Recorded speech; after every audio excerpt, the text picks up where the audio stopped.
Hey everybody, right now we are live, and yes, live. It is a live GPR podcast from InConJunction 39 right here in the Special Events Ballroom. And I have to tell you, I love the growth that we had from last year in the sense of now we have two main stages. Or you have the main stage and the special event stage, which is what we're on right now. And with us right here is Mark Nash. Hello. And Mark and I have known each other for quite a bit of time and have worked on several projects together. Yes.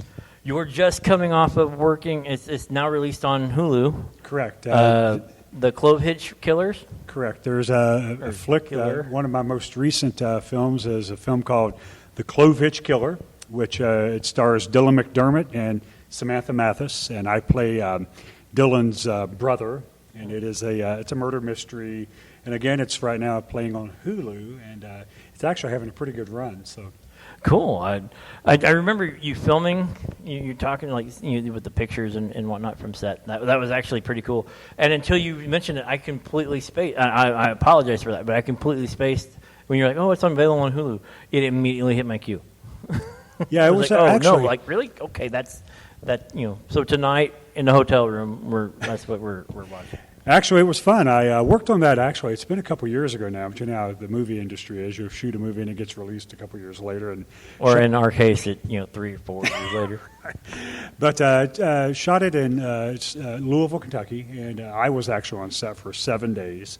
And, it's actually, it took forever. I kind of lost track of it and forgot about it. But now it's on Hulu, and it seems to have having a good run. So, yeah. And so you're here this weekend promoting one film that has been released this week, and another film that's going to be.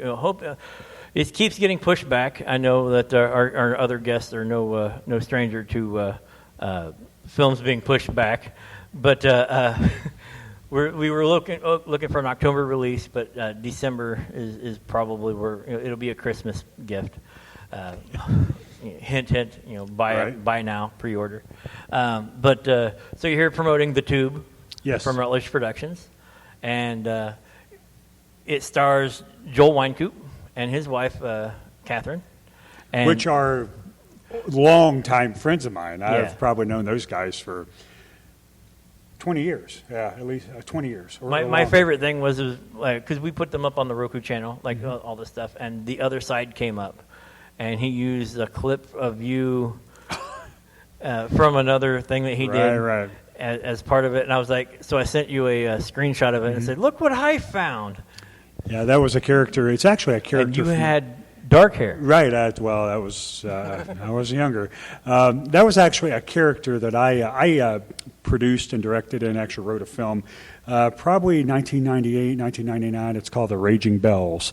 And I play a serial killer. And the movie was actually a lot of fun. It had a good run in Florida. It was in the Tampa Bay Film Festival years ago, and it had a pretty good run years ago. And Joel, he come up with this idea, hey, let's incorporate the character from one of your movies in one of my movies. So we did, and that's where that clip come from. It was the serial killer character to the T, dress and all, that come out of my movie into his movie. So it was kind of fun. He wanted to battle the villain in my movie. So. Yeah, it was a hoot. I enjoyed watching it. And that's also available on GPTV on the Roku device. Shameless plug, but wait a minute, this is my show. Yes, so go check out the Roku channel. But with The Tube, it is actually something we've been putting together in a sorts for the last almost decade. Absolutely. Some of these projects I recognize, and they are. Several of them are close to my heart because I've lived with these projects for years. So The Tube has incorporated short films such as Old Dogs, Richard Watson Files, Rough Cut.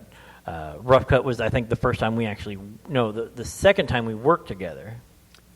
Yeah, we actually worked. You worked on Old Dogs Never Die, which actually was filmed for the biggest part in my house.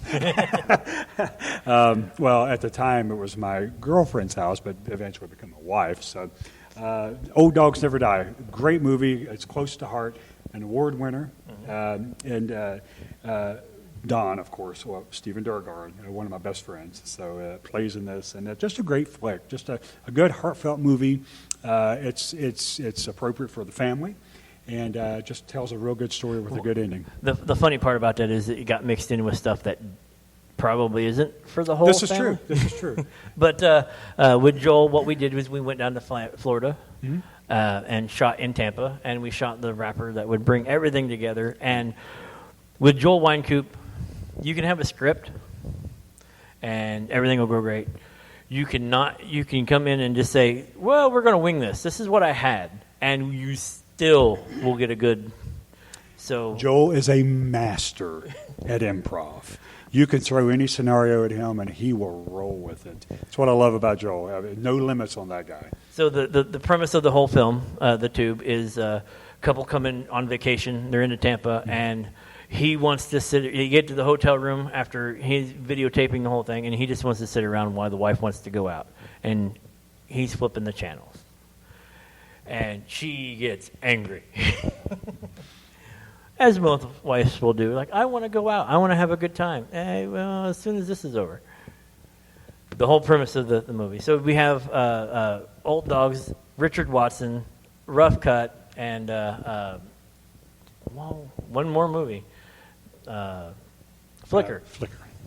That all got swept up into this and flipping the channels. We did some fourth wall breaking in the thing, and it's actually pretty fun. You were actually on set for 3 of them. I actually worked, yes. I've worked 3 out of the 4, starting with Rough Cut. I actually play a lead character in Rough Cut.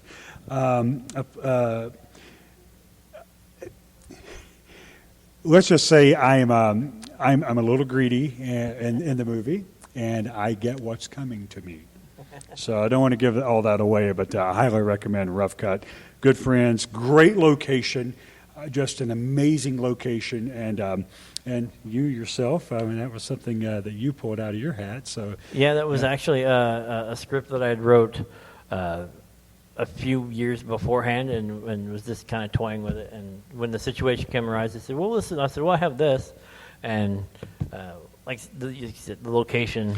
I am a true believer that a location can make or break your project, and I have to say, Chris, you're a master at locations. This location was just incredible. It was spooky. It's an abandoned factory of sorts, and I mean just all these corridors and hallways, and it's a dilapidated building, but just an amazing location with a basement.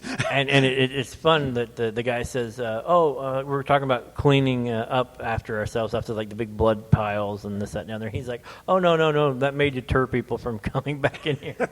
Right. Yeah, I mean, it was just an amazing location, and we were really fortunate to have the full run of that place for days. So, yeah, and again, that just totally made this movie. So, and then Richard Watson. Oh, my goodness. Talk about location. Talk about location there. We started filming, and the majority of the stuff was filmed in Alexandria, up near Muncie, in a small little town. But this was the first time we actually branched into a bigger location. So we started in Indianapolis, or started in Anderson, and then moved into Anderson, and then down to Muscatatuck. Which, if you have not been to Muscatatuck, again, you are a master at locations. Muscatatuck. Let's talk about that for a moment. So we are there for a few days, and right out of the gate, we are instructed: stick together, stay together, do not venture off by yourself, because that property is huge. I forget how many acres that property is. And it is an active military base. It is an active military base, and they do a lot of war games and things like that. Well, this particular weekend, they were doing these war games where if we ventured off and the soldiers would find you, they might think that you are part of the war games, and you could be taken hostage. And I mean, for real. Yeah, we just talked about it. You could be duct taped to a tree for the night. So, yeah, we all kind of stuck together after that story. So, but it was also cool to, like, actually stay in the barracks area. Like, yes. We had to, we had our own rooms and bunks and all that stuff. We had our own mess, which my wife did the catering for that. She spent $400, fed us for the entire weekend. Absolutely. 3 meals a day, and they were like buffet-style meals. Absolutely. You know, and our version of roughing it wasn't so rough. Like you say, we slept in barracks. We each had beds.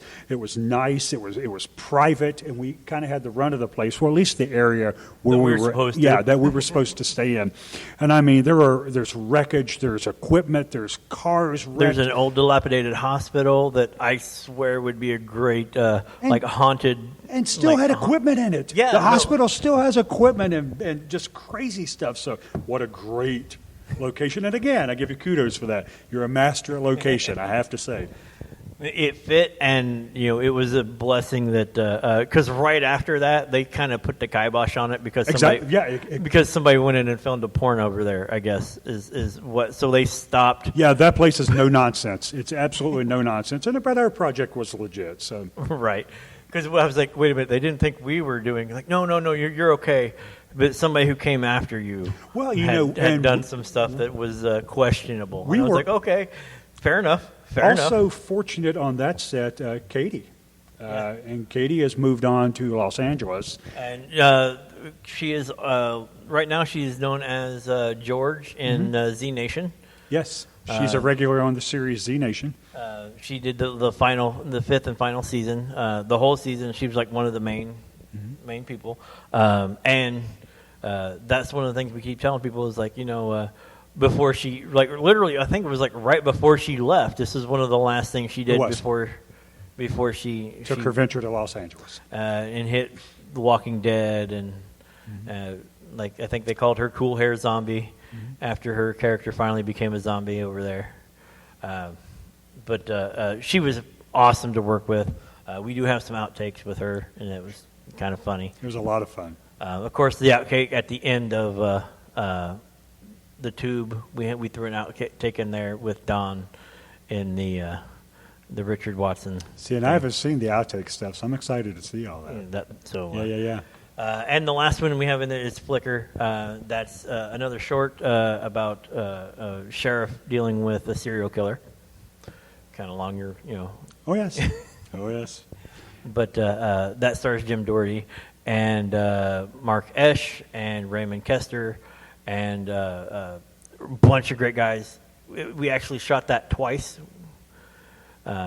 We shot the whole first part once, and the actor who was playing the sheriff backed out after we'd already filmed a whole day and had 6 hours left. I'm not attached to that project, but I've seen this project, and what I like about it, it's shot very gray. It's very mysterious on how that project is shot. If you guys haven't seen Flicker, I'm going to highly recommend this project because it'll keep you on the edge of your seat. That's for sure. And it was a great time. We like the outside locations were nice and muddy and swampy, and of course we got to walk on the solid parts, but you actually felt the marshy side of things. And again, location. I mean, you're all about location. That's for sure. But coming into now that's the tube, and it's on sale now. If you go to Rutledge.com, RutledgeProductions.com, and click on the Buy Now, it is on sale there for $10.99, feature length. You can also come to the last day of InConJunction and get it for $5. That's our special. That's a lot of material for the money. I mean, that's a great buy. Absolutely. So come check it out. Like I said, it's got Joel Wynkoop in it. It's got you in it. It's got Katie O'Brien and a whole lot of other great actors. Absolutely. Coming to what we're waiting for in December, which I'm currently trying to. I found out that we could put out a soundtrack on vinyl, so I'm talking to the sound guys and said, "Hey, we need like 10 songs for this, just to make it, because I want a vinyl soundtrack. Call it just my own personal, like I want a soundtrack on vinyl." But it's called The Black Book. You Oh, are my opposite goodness. Ari Lehman. I am so first excited. Jason? Yeah, I got the first Jason. Absolutely, I got to be a character opposite of the first Jason, Ari Lehman, and we shot that up North Indiana, and Chesterton, right off the dunes. again, such an amazing location, an old kind of a creepy vintage bookstore type thing, and just great locations. Again, you're the master of that. And I'm really, really excited. I have not seen this project, so I'm really excited to see the Black Book. And you say it's coming in? Well, we're having a problem that you're talking about master of locations. I'm picky about them, so we have one more segment to shoot, and I'm hung up on locations because I am so picky about it. It has to match where because it has to. That's a character within the film. Sure. So we were looking at October. We're looking at now making a Christmas bundle, releasing it on VHS and DVD, and like I said, with a vinyl soundtrack. I think that would be like hit all of the hipsters right in the pocket. And also, you might want to mention Joe Herbert. Joe Herbert is Yes, attached Joe Herbert from the has Herbert done brothers. a few of the films on here. We opened it up to other directors, and Joel hit it out the park with. Absolutely. Joe was fantastic on, and he's helped me again honing my craft because I've done a lot of shorts. This is the first time we're putting stuff into feature and with that mindset, and Joe has helped me on that. And if people are not familiar with the Herbert brothers, they several years ago they won the Doritos contest. Nash, they won the whole contest. The fan meter and Absolutely. and everything. I think they're the only ones, the first ones and the only ones to actually win the whole thing all the way through. Yep, and they were interviewed on the Tonight Show with Jay Leno, and they had a pretty good run with that. So that's the Herbert brothers. Right. So you're going to be here tomorrow. Yes, with I will the be here. screening, so you can actually watch, because you haven't actually watched the whole the tube all together. Seen pieces of all this stuff. Now I want to see it all put together. So Right. I'm excited. So we'll see you tomorrow. Yes. Thank you for coming out. Absolutely. Thanks for having me, Chris. It's always a pleasure. And I'm going to call up our next guests. Coming to the stage, Chuck Budreau from the Indianapolis GenCon Film Festival. And I am always mispronouncing your name. Racop? Racop. Rake up the leaves. That's a good one. Now I will never mess it up. Or that's my story, and I'm sticking to it. But you were here with us last year. You had the old school Adam West Batmobile. The very first one you built, Right. was here last year, which was amazing for 17-year-olds. I was 17, and I don't think I could put together two sticks. Well, and we were kind of the same way, and we learned it as we went. There's so much trial and error in that original car. We made every mistake in the book and then some, building that very first car, built and rebuilt many times over. But we made every mistake there, so when we started building them professionally, we'd already made all the errors. So It's like, I I know this now. Like, this is old hat. But so this year you brought number 26. Right. Number And 26. my station manager and co-host of Geek Public Radio walked around the car as soon as you pulled it in. He was like, "That's a new one." Yeah, quite a few differences. Probably about 5,000 differences between Bat 1 and the Bat 26. So Yeah. So that particular car versus the one we did back in the we were mid kids. '80s versus the ones you're currently building, because there's even been a been huge- changes there yeah. as well. Right. This was a repeat customer, Chris. That's what's so crazy about this business is that I've had 2 customers that have purchased 2 Batmobiles each because they were able to sell their first car for much more than what they bought it. And You're like, wait a minute. Maybe I should exactly maybe make my prices a little higher. And I did. So that's for sure as a requirement. But yeah, he ended up buying one car, had it pre-sold before he even received his car, and then purchased another one. So it's very exciting to be able to work with him. And he's probably going to be selling this one and then going for, as Chuck had mentioned, one of our new versions because we're now using a custom-built frame. We now have an LS3 Corvette engine in them, air ride suspension. We have air conditioning in them, every bell and whistle. So I'm waiting on when you actually put the turbo, like the actual. Actually, a turbine engine in Yeah, them. yeah. So he hasn't done that, but on a couple of the cars, he's put a sound system in them that shakes the ground, and it sounds like there's a turbine in it. It sounds like a jet getting ready to take off, and that's just mind-blowing. Now, the good news is you can turn off the sound effect, whereas if you had a real turbine engine, you couldn't drive past a hospital. So I don't recommend a real turbine engine. Or a car, or a parking lot without setting everybody's alarms off. There you go. But it is a ton of fun, and every single car is a little bit different than the previous one. As we continue to innovate, we continue to add features, we continue to add strength and stability along those lines, or we add more accuracy. So all of those, and sometimes it's all 3 simultaneously as we're moving forward. And one of the exciting things we're working on right now is we have a 3D scan of the number 1 car, and I'm having that CNC'd and styrofoam, and we did a mirror flip on it, so everything is finally symmetrical. Yeah, so to kind of bring you up to speed, George Barris had a very short amount of time to convert the Lincoln Futura concept car into the 1966 Batmobile. And left to right, it's not symmetrical. There are many pieces of it that you look at it and go, wow, that curve is really cool. And then you walk around to the other side and say, that curve is really cool too, but they're not the same. And that's not George's fault. That's the fault of being a hand-built car by the geniuses over in Ghia, over in Italy. They're the ones using tree stumps to be able to hand-form that steel. And you've got one Italian on one side, and you've got one Italian on the other side. And what you do? They both look beautiful. What you do? So that's what George Barris had to start with as he did his modifications to extend the hood scoop down the nose of the car. Well, the original Futura hood scoop was slightly crooked. So guess what? The extension was slightly crooked. So we're fixing all of those things. And I wanted the amber lenses to match from left side to the other. I wanted the headlight grills, the front grills, the rear grills, taillight lenses, all of those things I wanted to match perfectly. So that way I can build one for every car instead of having to build 2 of everything.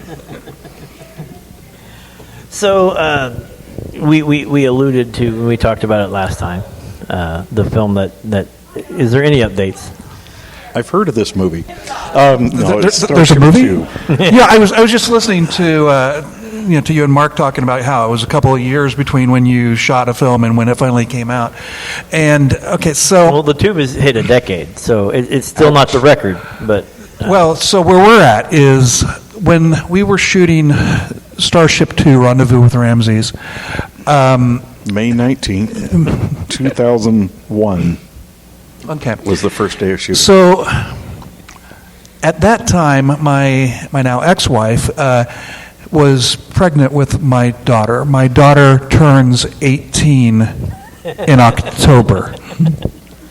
Now, she is planning on going to digital animation school as soon as she graduates high school next year. So there's an outside chance she might actually complete the movie for us. And we were joking about this when she was in the womb on the set of Starship 2. So it's quite entertaining to think that she's actually going into the movie business because of her background, her parents, and everything that was going on. She had no choice. Our special effects, man, we really bit off more than we could chew effects-wise. We have as many special effects in Starship 2 as were in The Phantom Menace. Over 2,000 special effects shots. Had we cut that down to, say, 500, and we had decided to shoot models instead of doing everything in CG, we would have been much better off, and we would have been done probably in the neighborhood of about 15 years ago. But, however, we did not go that way. And the effects are looking absolutely spectacular. That's the good news. The bad news is my one effects man is super, super busy. So it's been really tough for him to be able to eke out the time to be able to work on it and make it happen. Like 15 or 18, 19 years later. Well, let's be honest, though. It didn't go into post until only about 16 years ago. So There you go. There you go. That's so much better. And who would you had mentioned some of the actors who were a part of that no longer with us? Yeah, we got a couple of name actors that were in the film, and unfortunately It's are no really longer with us. sad. Richard Biggs from Babylon 5, who I had wanted to work with on every single movie that I ever made from that point on. He's no longer with us. He was the healthy one. He was the one that ate every meal properly, chicken. He jogged every single day. Okay, He didn't smoke. I had to mic this guy, put body mic on him. This guy was ripped. And then his business partner was Jason Carter, and Jason Carter was exactly the opposite in lifestyle. Yet Jason, thankfully, is still with us, and the two of them worked on Babylon 5 together, became fantastic friends, and put on acting seminars and did a great job. And then Richard Hatch from Battlestar Galactica, from both Battlestar Galacticas, is no longer with us, and Richard was a lot of fun to work with too. He was an absolute blast. Now, the one that's kind of the outside marker on this is John Astin from the original Addams Family TV show. He's still with us. What's he up to, 89-ish? Something like that. Yeah, He's up there. But He's waiting for the film to be released. I think that's it, probably yeah. so. Yeah. He is still teaching acting in Baltimore and still doing really well. And his son, who is maybe a little more familiar to today's audience, Sean Astin. You know what? What's funny is I never made the connection, and I'm not like because Yeah. I didn't. You really don't look at him and say. Well, we used to. It was interesting. We were doing the wrap party for Starship 2, and at the wrap party, John Astin got the call from his son, Sean Astin, saying, "Dad, I'm in New Zealand. We're just about to start shooting the Hobbit movies." No, And yeah. yeah, Lord of the Rings. Lord of the Rings, Yeah. technically. And excuse me, not as knowledgeable on such things, but those movies, yes, that have many fans. And it was great to get that call to say they were just about to start shooting, and for John Astin to be able to announce that at our wrap party was a blast. Yeah. That it's actually pretty cool. So we've sliding into what year of the film festival is this? So now? this will be the 10th anniversary of the GenCon Film Festival. GenCon has been going on since 1960. They were 52 years. Yeah, I think? I think this is the 52nd GenCon. But the film festival, I started running as a film festival 10 years ago. Mark was actually my assistant the first year I ran it. Then he got too busy, so I replaced him with 3 other people. Well, he's too busy making these. Well, he's beautiful only cars. got 4 full-time jobs. So But I'm so proud of Chuck for taking the film festival and taking it up on the notch has been raised, the bar has been raised on every single year to be able to increase the quality of the movies coming in and the distance from which these movies are coming in from all over the world now.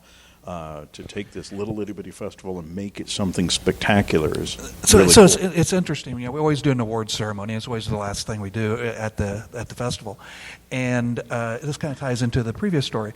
The first year that, it was always one of those problems where I would have an award for somebody and they weren't there. And the winner is not present, let's move on to the next one. It made the award ceremony go really quickly, but it was kind of anticlimactic. So what I started doing is contacting the people who I knew were not going to be able to be there but had won an award and say, hey, can you shoot a little video clip so I can show it at the award ceremony? Well, the first guy to send me one of those video clips was not able to attend because he was working on a film in New Zealand. And now it was not one of the Hobbit or Lord of the Rings films, but His video clip was on that road where the hobbits are hiding from the what are the Nazgul? Yeah. So, it was a lovely tie-in there that he was shooting his little thank you video from basically the location for Lord of the Rings. So, and that was the very first one of those I got. In fact, filmmaker shot vertical on his camera. Oh no! That's fun. Ouch! But as Mark said, we get people coming in from all over the place, all over the world. I've got guys coming in from. I always have some Australians come in. So you don't get much further away than that. How many entries are you receiving these days for Gen Con? Actually, the number of entries has not skyrocketed over the years. Okay. So this year we're showing about, I think about 120 films, and that's about the normal. Last year I think I showed a few more. And how many submitted to Well, pare down to that list? I don't turn away that many. Okay. And a lot of times when I do turn them away, there is either something technically that's not there, or it doesn't match our genres. So filmmakers out there, if you're going to submit to a film festival, read the instructions on the site about submitting to the film festival. Find out what that film festival is about. Yeah, I've sent a few that were outside of the scope a little bit. Just a little bit. A little bit. They weren't technically horror, so they were more thriller or whatnot. But I tried. Yeah, and we have shown quite a few of the things you've put together. I'm trying to remember what we're showing this time around. Ocularis. Yeah, there you go. Yeah, and that's we have 2 for next year that we're really, really proud of. So awesome. Be kind. Well, we always love having you there, and that's really something that from the beginning, I always wanted the GenCon Film Festival to be not just show up and show movies, but to actually be a community. And so we get the same filmmakers submitting films year after year. Sometimes guys will skip a couple of years and then they'll come back, which is awesome. And they've really gotten to know each other through that. We have what I'm referring to now as the GenCon Film Camp, where we have filmmaking panels, workshops. We have over 18 hours worth of education for filmmakers at GenCon this year. So we would like to actually be more part of it. However, like when like the schedule comes out, it tends to be the films that we had put in, or at the same time we are actually doing the our live event, just like here at GenCon. So, which this year we're moved to the Westin Ballroom 4. So I don't know how. Okay, that's right upstairs from where we're at. Yeah. So I'm like we're just right on the crowd, so we can actually. Actually hop drop back and down forth. Yeah, Perfect. Yeah. Love to have you for Gen Con, too. Let's see if we whatever filmmakers you want to round up. And filmmakers love to get in front of microphones. Not so much cameras, but they love to get in front of microphones. So, I would, definitely track down different filmmakers. And we have a filmmaker meet and greet. We also have our opening ceremonies. There's a ton of filmmakers at that. I encourage you just to show up and say, hey, we're doing a podcast upstairs. And, let's get your time slot set. Right.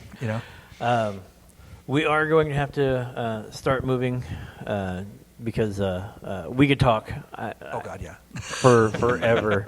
But coming to the stage right after us is Mikey Mason, touring comedian. We're the openers. Awesome.